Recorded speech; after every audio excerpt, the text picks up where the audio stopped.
BJP বলে কিছু খুঁজে পাওয়া যেত, পেত, পাওয়া যেত, খুঁজে পাওয়া যেত না। তার প্রমাণ আমি দেবো, গুগলে গেলে সব, গুগলে যান সব পাবেন। 2011 সালের ভোটার লিস্ট যেমন পাচ্ছেন, 2002 এর ভোটার লিস্ট পাওয়া যাচ্ছে তো। 2011 সালের দেগঙ্গা বিধানসভায় মার্জিনের ডিটেলস আপনি অনলাইনে পেয়ে যাবেন। কত ভোট হয়েছিল, সিপিএম কত পেয়েছিল, তৃণমূল কত পেয়েছিল, ফরওয়ার্ড ব্লক কত পেয়েছিল, আপনার কি বলে বিজেপি কত পেয়েছিল, দেখবেন সব পাওয়া যাবে। 5000 7000 খুব বেশি হলে পেয়েছে। আর আজকে দেখুন কেন বাড়ছে, এটা বুঝতে হবে। 2011 সালের আগে তৃণমূল ক্ষমতায় ছিল না, বিজেপি পশ্চিম বাংলায় দাঁত ফুটাতে পারেনি। আপনারা যদি মনে করেন 2026 সালে বিজেপিকে আটকাতে হবে, তাহলে শুধু বিজেপিকে আটকানোর স্বপ্ন দেখলে বিজেপিকে আপনি আটকাতে পারবেন না। 2011 সালের আগে তৃণমূলের সরকার ছিল না, পশ্চিম বাংলায় বিজেপি বলে কিছু ছিল না। তাই 2026 সালে পশ্চিম বাংলায় তৃণমূলের সরকার রাখেন না, তাহলে বিজেপি বলেও কিছু থাকবে না। কি বলছি বুঝতে পেরেছেন? 2011 আগে ছিল না সরকার, বিজেপিও ঘুমিয়েছিল। 11 পরে আসলো, বিজেপি জেগে উঠলো।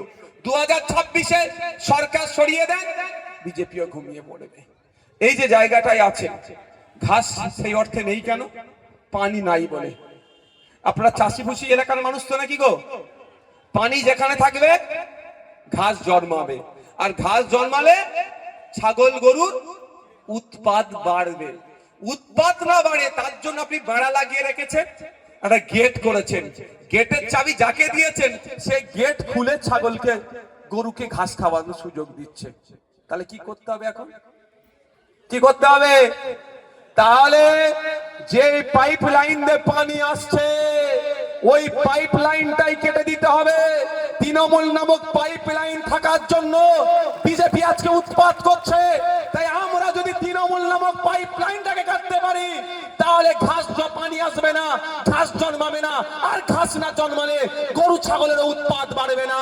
তাই মাথায় ঢুকিয়ে নিন, 2026 সাল আসছে, পশ্চিম বাংলার কোথায় কি হচ্ছে দেখার প্রয়োজন নাই। ভারত থেকে নওশাদ সিদ্দিকীকে যেমন উপহার দিয়েছে, নওশাদ সিদ্দিকীর সাথে লড়াই করার জন্য দেগঙ্গা থেকেও আমরা একটা নওশাদ সিদ্দিকীকে পাঠাবো।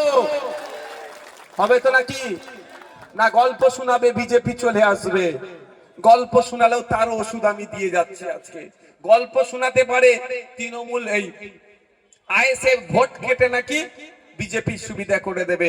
ভাঙড়েও গল্প শুনিয়েছিল, আপনারা দেখুন ভাঙড়ের মানুষ এই গল্প খায়নি। আইএসএফ কে ভোট দিয়েছে, বিধানসভার মধ্যে চলে গিয়েছে, রাজ্যের মানুষের হয়ে লড়াই করছে। তাই 2026 আসছে, ওই গল্প শুনিয়ে লাভ হবে না। আপনাদের বলবো, আপনার ইভিএম মেশিনে খান চিহ্নে ভোটটা দিন, আর নওশাদ সিদ্দিকীর পাশে থেকে লড়াই করার সংখ্যা বাড়ান, ডবল ডিজিট পাঠান। আপনাদের বলুন, আজকে আপনারা আফসোস করছেন, 10টা যদি নওশাদ সিদ্দিকী থাকতো, সংযুক্ত মোর্চার 10টা যদি বিধায়ক থাকতো, মমতা ব্যানার্জি ওয়াকফ নিয়ে দ্বিচারিতা করতে পারতো না। এসটি/এসসি সার্টিফিকেট নিয়ে দ্বিচারিতা করছে, সেটা করতে পারতো না। জঙ্গলের স্বাভাবিক অধিকার আদিবাসীদের কাছ থেকে কাটতে পারতো না। এই ওয়াকফ নিয়ে যে নাটক করেছে, এটা সাহস দেখাতে পারতো না। হসপিটালে ডক্টর থাকতো, স্কুলের টিচার থাকতো, গণপরিবহন ব্যবস্থা এরকম ভাবে ধ্বংস হতো না। কারণ যে প্রধান বিরোধী দল আছে, ও বিরোধী দল নাটকের জন্য আছে। 10টা সংযুক্ত মোর্চার বিধায়ক থাকলে মমতা ব্যানার্জির ঘুম হারাম হয়ে যেত। কারণ একটা সংযুক্ত মোর্চা তো আইএসএফ এর বিধায়ক যদি 293টার উপরে ভারী পড়তো পড়ি, তাহলে 10টা থাকলে কি হতো ভাই? আফসোস হচ্ছে না এখন? হচ্ছে তো। তাহলে এই আফসোসটা সামনে বারে হবে তো উত্তরে? একটা কথা আমরা বলতে পারে, ভোট কেটে বিজেপির সুবিধা করে দেবে। চলো একটা এগ্রিমেন্ট হোক তাহলে।